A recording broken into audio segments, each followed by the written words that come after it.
Akashvani eight 90।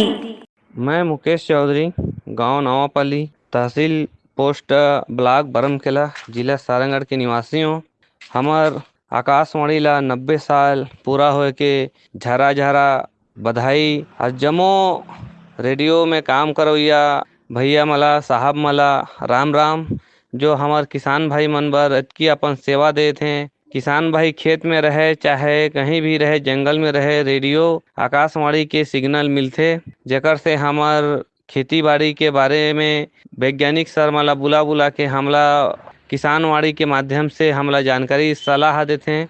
और विभिन्न केवल किसानी के क्षेत्र में नहीं, शिक्षा के क्षेत्र में भी और मनोरंजन के क्षेत्र में भी और बहुत सारा प्रोग्राम चला चला के हमार किसान भाई मन ला प्रोत्साहित करत रहते हैं, उत्साहित करत रहते हैं। और ज्ञान हमार युवा पीढ़ी ला हमार किसान भाई मन ला देते हैं।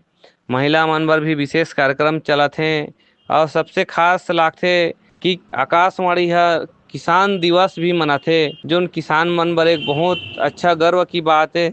एकर बर विशेष रूप से मैं आकाशवाणी ला धन्यवाद और बधाई देता हूँ। आज हमार किसान मन की सेवा करे तो मन ला 90 साल पूरा हो गए और आने वाले साल में और अच्छा अच्छा प्रोग्राम, अच्छा अच्छा कार्यक्रम करें, ताकि किसान भाई मन ला भी अच्छा अच्छा और तकनीकी जानकारी मिले, दूर दूर के समाचार मिले। एकर बर आकाशवाणी पूरा स्टाफ ला मैं बहुत बहुत बधाई देता हूँ और आगे उज्जवल भविष्य की कामना करता हूँ। मैं धन्यवाद।